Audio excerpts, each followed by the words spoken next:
Selasa sore 31 Mei 2022, kabar penemuan mayat dalam karung yang mengambang di Danau Gawir membuat geger warga Kecamatan Legok, Kabupaten Tanggerang, Banten. Saat karung dibuka, mayat pria ini dalam kondisi tanpa busana, dengan tangan dan kaki terikat tali serta diberi pemberat. Mayat ini ditemukan oleh 2 orang warga yang akan memancing di tepi danau. Setelah penemuan jasad, Danau Gawir jadi sepi pengunjung. Sampai 3 minggu kemudian, sisa garis polisi masih terpasang di pinggir danau.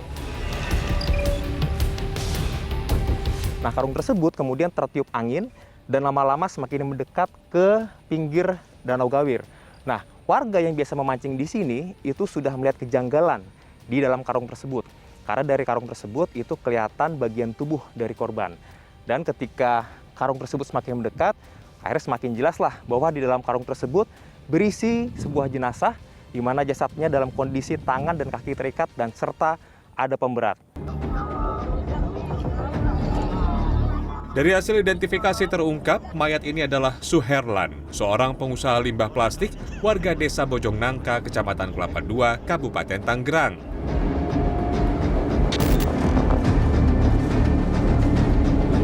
Tidak butuh waktu lama bagi polisi untuk menguak siapa pembunuh Suherlan.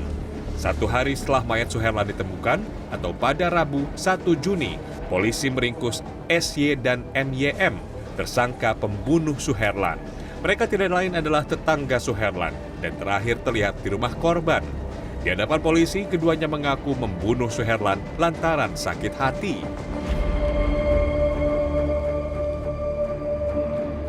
Berawal pada Senin pagi 30 Mei ketika kedua tersangka dan Suherlan menonton video porno di rumah Suherlan di Bojong Nangka, Kecamatan Kelapa II. Sambil menonton, korban melontarkan ucapan yang membuat SY tersinggung.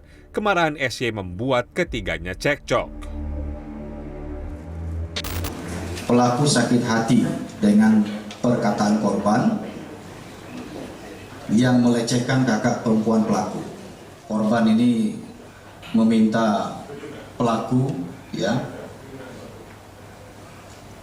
untuk kiranya menawarkan kepada kakak korban, mau nggak 300.000 dipakai oleh pelaku. Nah, kemudian pada saat pelaku mendengar itu, langsung naik darah, kemudian terjadilah cekcok dengan korban. Emosi kakaknya dilecehkan, SY lantas memukul kepala korban dengan kapak, sedangkan MYM ikut menjerat leher korban dengan tali.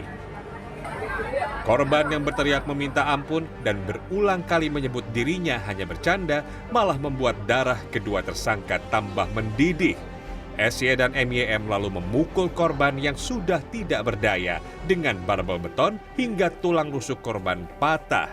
Suherlan akhirnya tewas.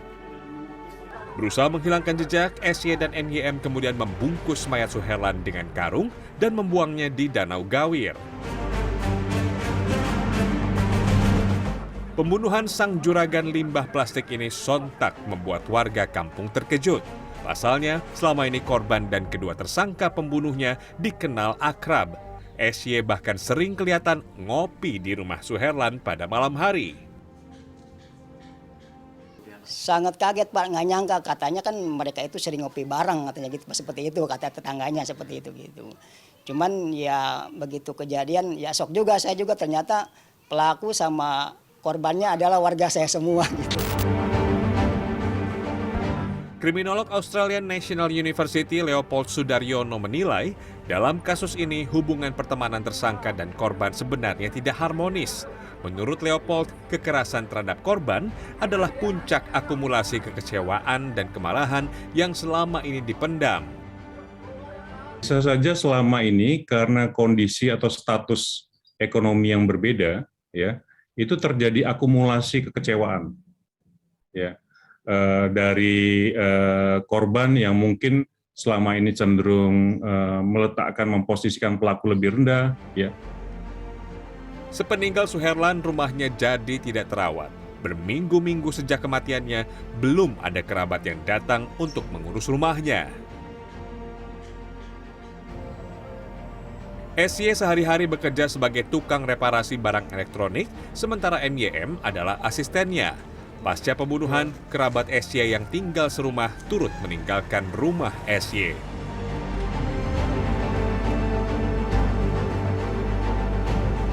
Arief Kurniawan, Fajar Indrajaya, Tangerang, Banten.